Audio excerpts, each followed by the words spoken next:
कोकण रेल्वेचा प्रवास झालो भारी सुखकर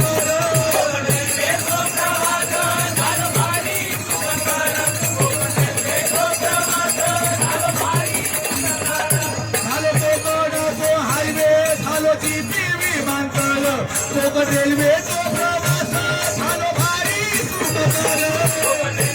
जलवाहतूक होळीच्या मुहूर्तावर सुरू झाली जलवाहतूक